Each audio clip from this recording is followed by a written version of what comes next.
Bonjour, cette semaine, je te propose une formidable série prières inspirée à cause de son thème.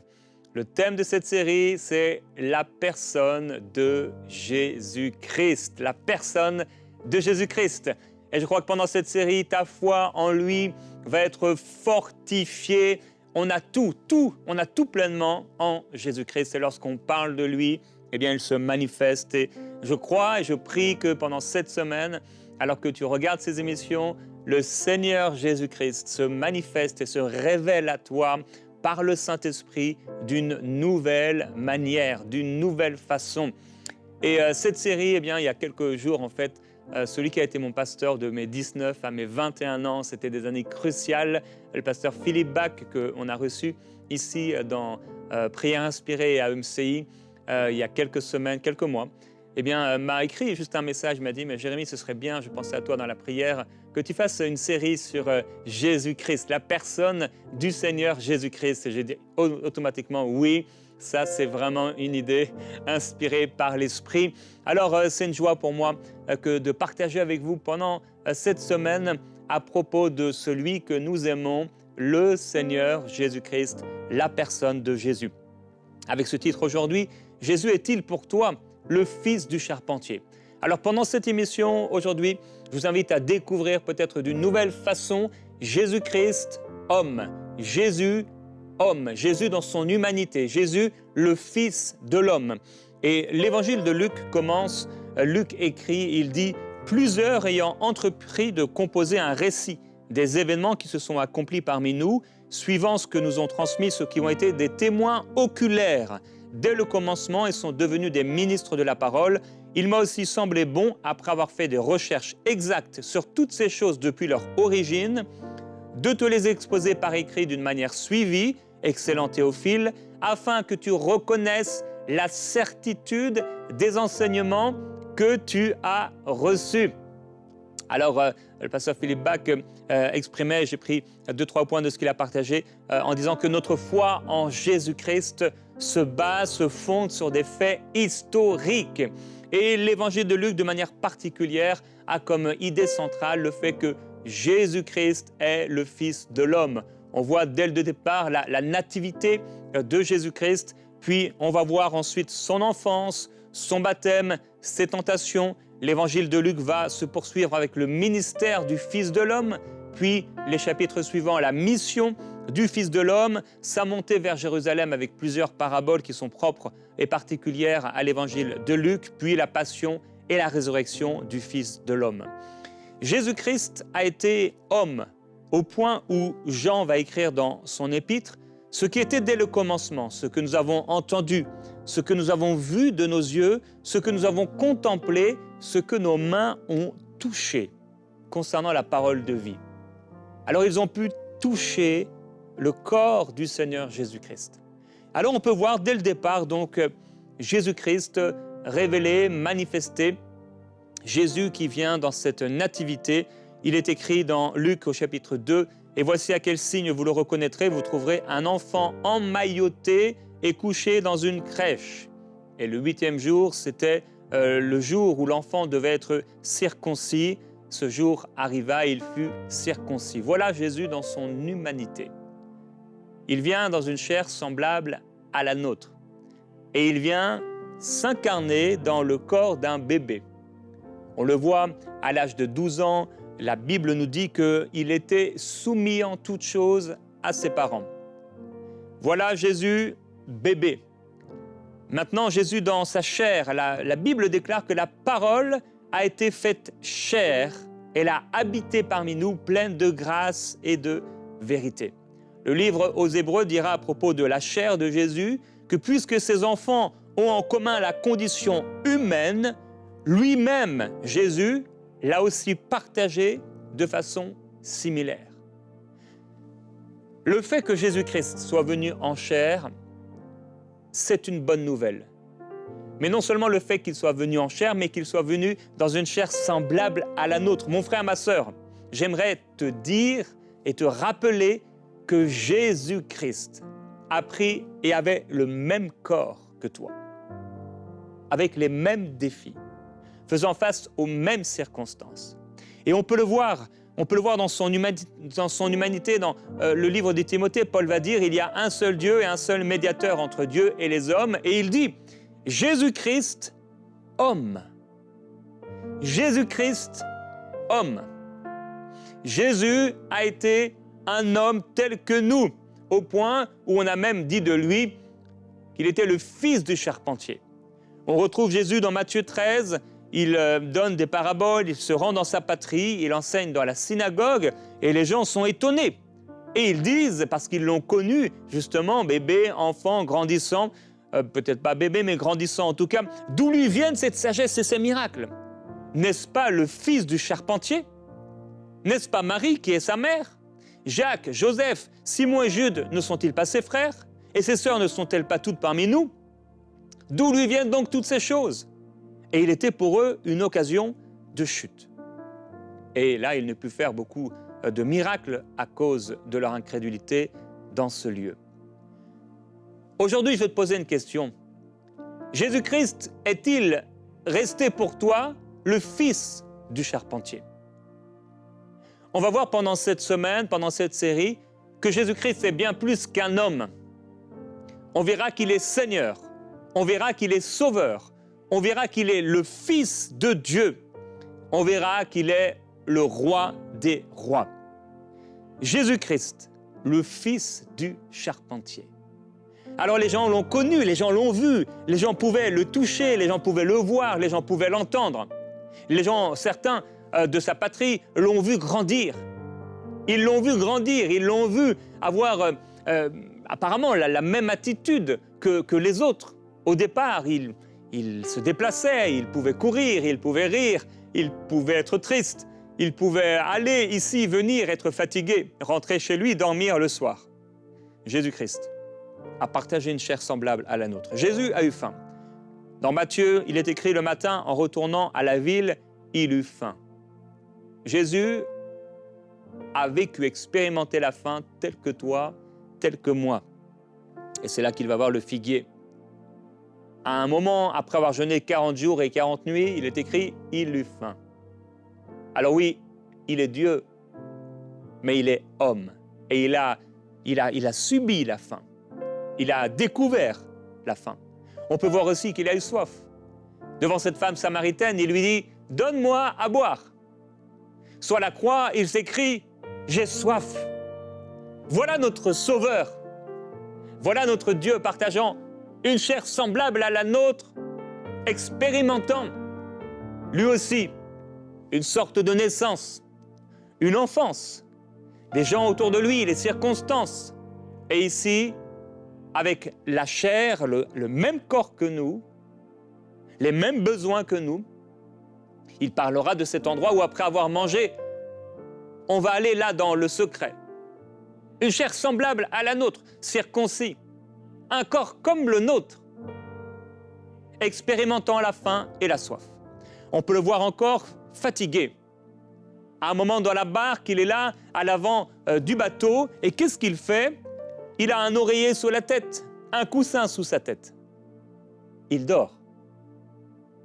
Il a expérimenté la fatigue. Peut-être aujourd'hui tu es fatigué, peut-être aujourd'hui tu as faim et tu as soif. Jésus a expérimenté ces choses. Et le Seigneur Jésus-Christ, dans son humanité, a souffert pour nous. On le voit encore fatigué. Dans l'évangile de Jean, au chapitre 4, il est écrit « Jésus, fatigué du voyage, s'assit au bord du puits. » C'était la 6e heure. Alors Jésus qui marche et Jésus qui arrive à un point où son corps est fatigué. Il a pris un corps semblable au nôtre. On voit Jésus avec le besoin de prier. On le voit passer une nuit en prière pour bien choisir ses disciples. On le voit à Gethsémane et il dit « Asseyez-vous ici pendant que je vais aller prier ». On le voit se jeter sur le sol dans la prière, réclamant la force de Dieu. On voit son besoin de dépendre de Dieu. Jésus qui dit « Je ne peux rien faire de moi-même ». Jésus-Christ, avec les mêmes besoins que nous, le besoin de manger, le besoin de boire, le besoin de dormir, le besoin de se reposer, le besoin de dépendre du Père, le besoin de dépendre de Dieu, le besoin de prier. Le même Jésus qui exprimait également des sentiments, des émotions.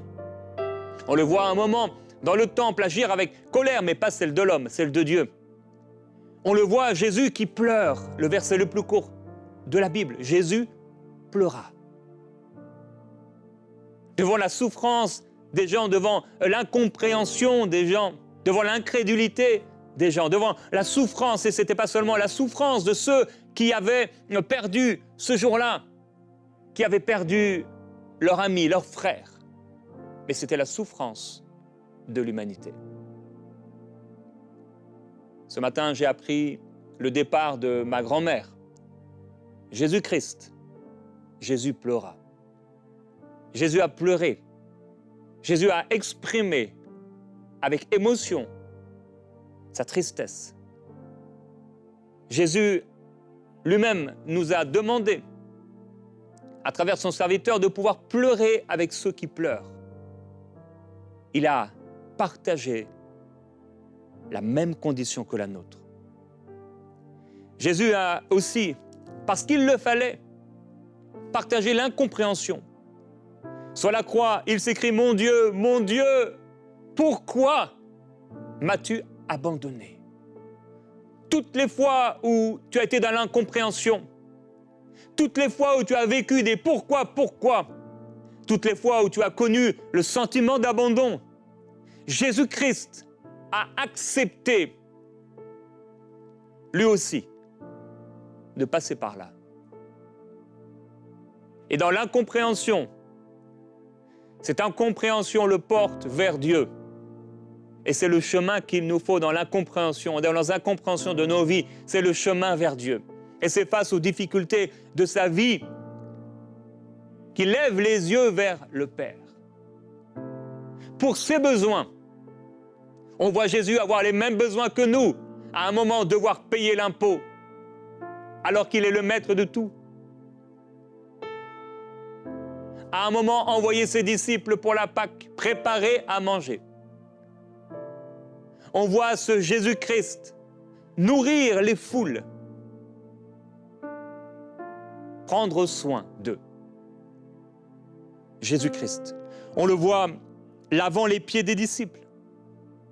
Il est écrit, Jésus, qui savait que le Père avait tout remis entre ses mains, qu'il était venu de Dieu et qu'il s'en allait à Dieu, se leva de table, ôta ses vêtements et prit un linge dont il s'entoura. Voilà Jésus dans son humanité.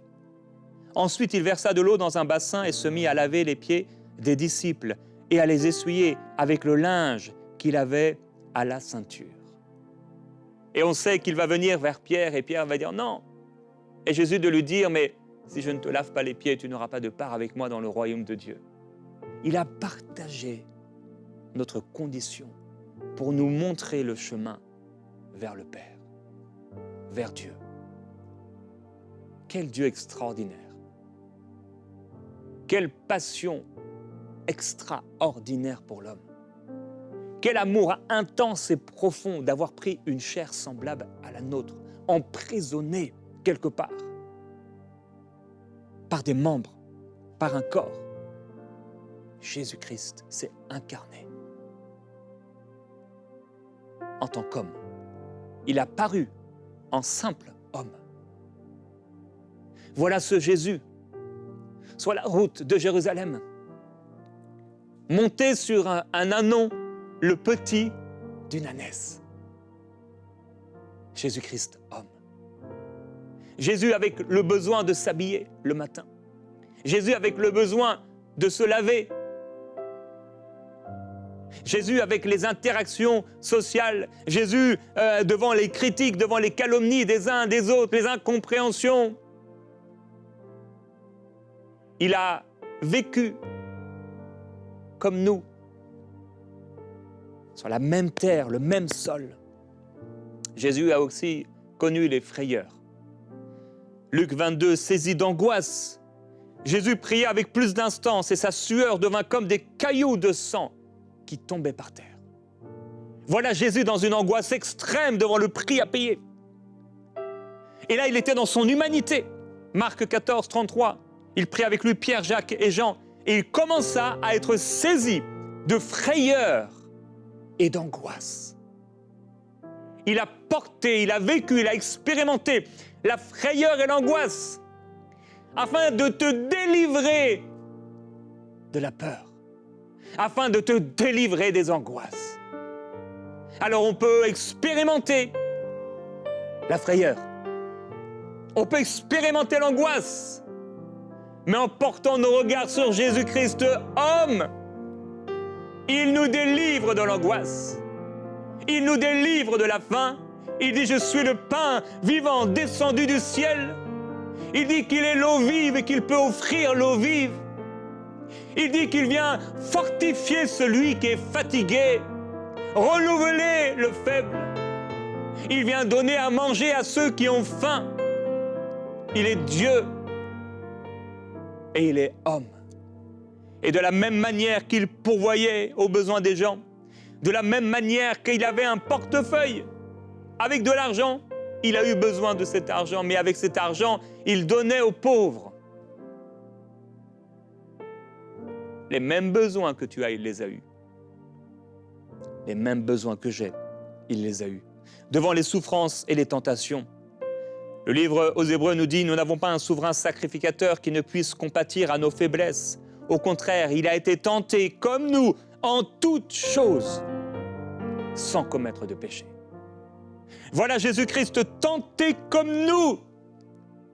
Ah, il a partagé notre chair avec ses tentations.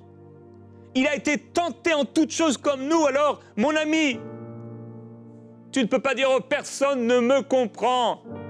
Jésus-Christ te comprend. Jésus-Christ te connaît. Jésus-Christ, homme, a marché comme toi, avec le même besoin de se reposer, avec le même besoin de Dieu, avec le même besoin de se ressourcer, avec les mêmes besoins, avec les mêmes tentations, avec les mêmes souffrances.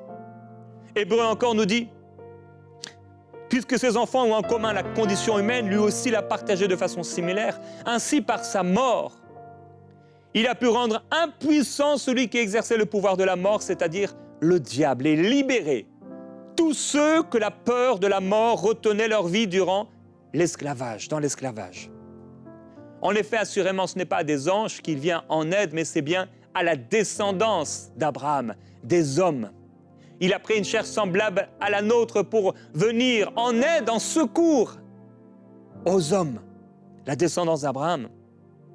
Par conséquent, il devait devenir semblable en tout à ses frères. Il devait devenir semblable en tout à ses frères, afin d'être un grand prêtre, souverain sacrificateur, rempli de compassion et fidèle. Oh, il a été fidèle en toutes choses, fidèle dans le service de Dieu, pour faire l'expiation des péchés du peuple. En effet, comme il a souffert lui-même lorsqu'il a été tenté, il a souffert lui-même lorsqu'il a été tenté. Il a connu souffrance et tentation. Il peut secourir ceux qui sont tentés.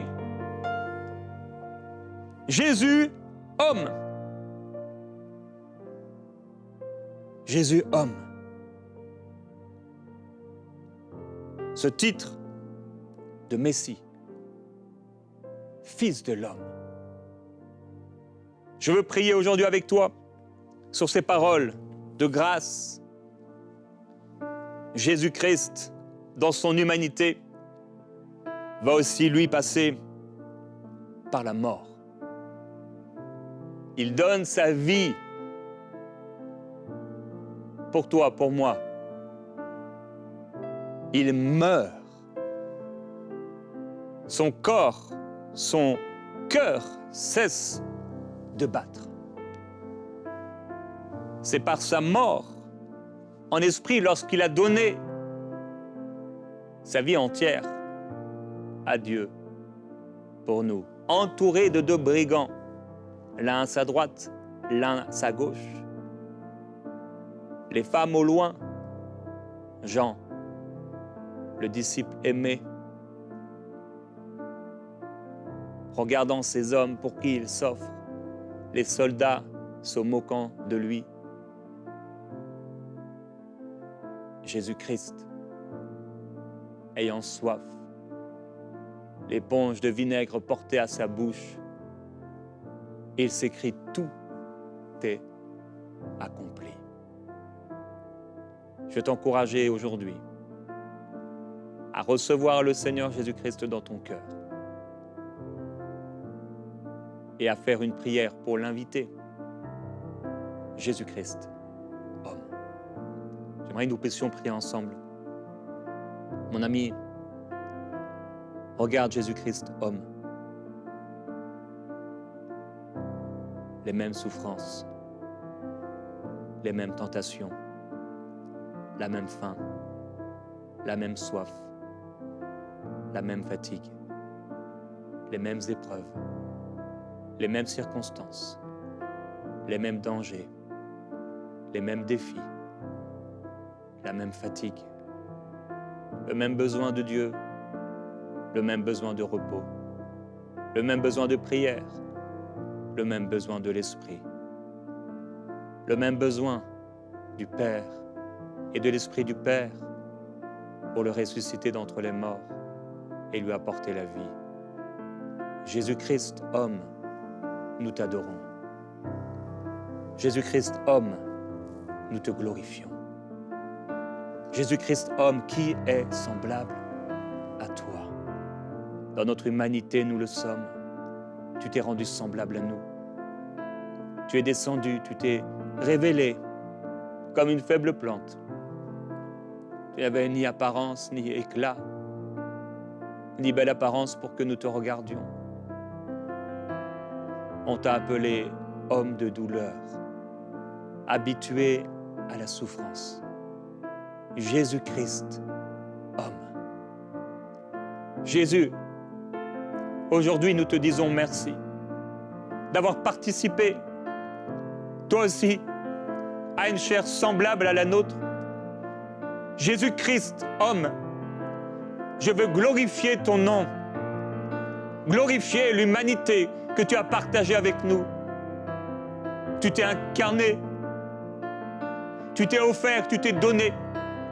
Tu as traversé les jours, les semaines, les mois et les années avec patience jusqu'au moment de la révélation de ton autorité, de ta divinité, de ta puissance, de ta gloire. Jésus-Christ, tu as été soumis en toutes choses à ceux qui t'ont accompagné, Père, Mère, sur cette terre. Marie et Joseph, Jésus-Christ, tu t'es laissé faire. Oh Seigneur Jésus, merci parce qu'on n'a pas pris ta vie, tu l'as donnée. Tu t'es laissé faire. Tu pouvais appeler des myriades d'anges pour te délivrer, mais tu t'es laissé faire. Tu t'es offert pour nous, tu t'es offert pour moi. Jésus-Christ, nous t'adorons. Jésus-Christ, je t'adore. Jésus-Christ, je te glorifie parce que tu as vécu comme j'ai vécu dans une chair semblable à la nôtre. Tu as été un souverain sacrificateur parfait. Oh Dieu, Jésus, Jésus homme, tu as subi les mêmes faiblesses, les mêmes difficultés. Alors tu peux compatir aux nôtres. Seigneur Jésus-Christ, Jésus-Christ homme, nous t'adorons. Merci Jésus parce que tu as connu la souffrance, tu as connu la faiblesse, tu as connu la fatigue comme je l'ai connu, comme nous le connaissons. Jésus-Christ, merci parce qu'aujourd'hui, tu viens fortifier quelqu'un qui est fatigué. Aujourd'hui, tu viens fortifier quelqu'un qui est effrayé. Tu viens fortifier quelqu'un qui fait face à la tentation. Tu as été tenté en toutes choses comme nous. Jésus-Christ prenant une chair semblable à la nôtre. Jésus-Christ homme. Oh, merci mon Dieu. Quelle sagesse. Quelle sagesse. Tu avais décidé, dès les premiers temps, au commencement, de te révéler ainsi. Tu es merveilleux, Jésus-Christ. Nous venons à toi aujourd'hui. Jésus-Christ, homme, a pris une chair semblable à la tienne. Et par ses meurtrissures, nous sommes guéris. Nous sommes guéris. Jésus-Christ, on t'a cloué les pieds et les mains. On t'a percé le côté. L'eau et le sang en sont sortis.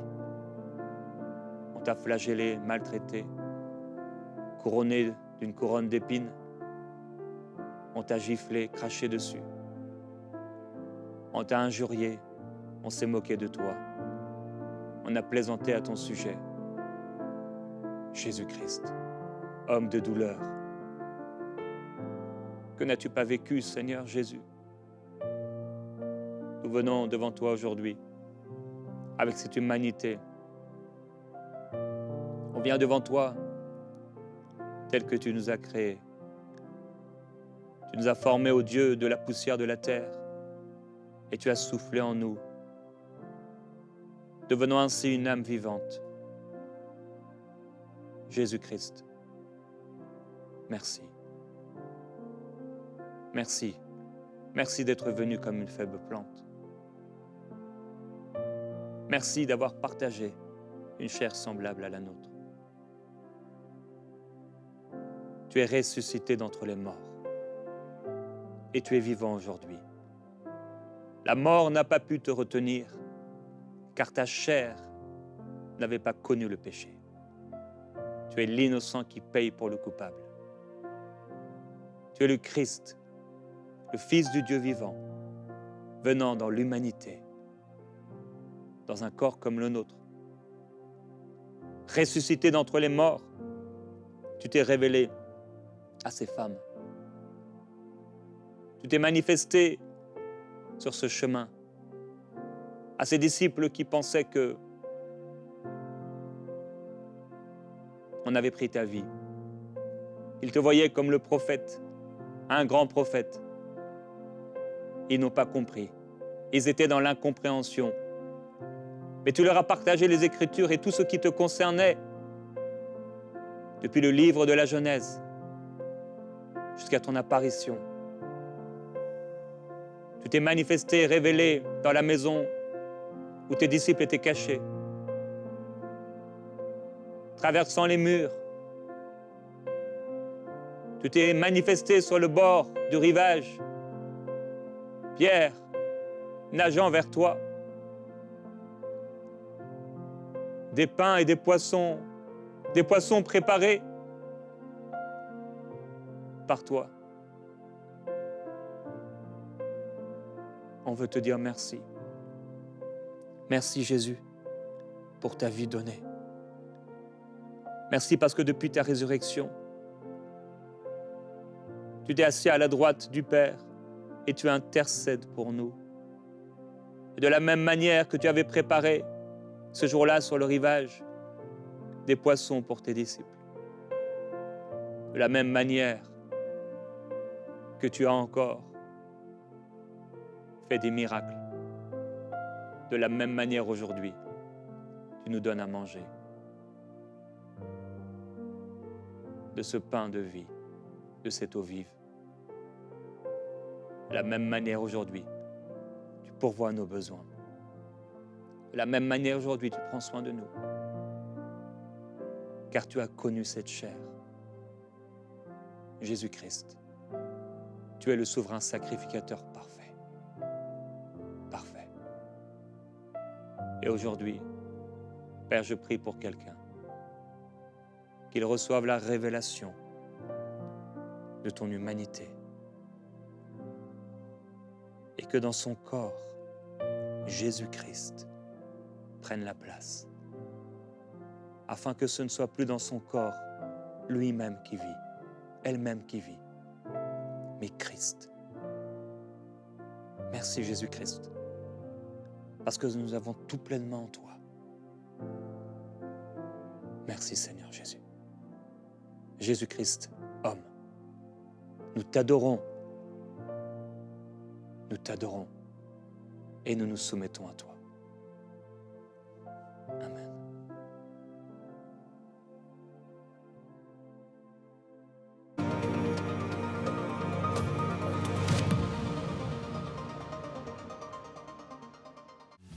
En tant que parents, vous serez d'accord avec moi qu'une de nos préoccupations majeures est que nos enfants grandissent dans le Seigneur et qu'ils soient véritablement ancrés en Christ. Mais il y a tant de tentations, tant de distractions que ce n'est pas toujours évident pour eux de le faire. Mais gloire à Dieu parce qu'il y a Ma Bible Junior. Cet outil va être une véritable révolution pour la vie de vos enfants. Elle offre des quiz, elle offre un parcours, elle offre des récompenses, des jeux, un compte animé, plein d'outils en fait pour aider vos enfants à grandir dans la foi. Je sais que moi aujourd'hui mes enfants sont grands, mais quand ils étaient petits, ça aurait été tellement bien d'avoir un outil tel que Ma Bible Junior. Alors ensemble, unissons-nous pour que ce projet voie le jour, pour que vos enfants grandissent dans le Seigneur, qu'ils soient des véritables disciples de Jésus et que le monde n'ait plus d'attrait pour eux. Devenez aujourd'hui partenaire mensuel avec EMCI. Dès maintenant, faites partie des 20 000 partenaires mensuels qui porteront la vision d'EMCI et qui l'amèneront encore plus loin. Pour faire votre don, rendez-vous sur emcitv.com/20 000.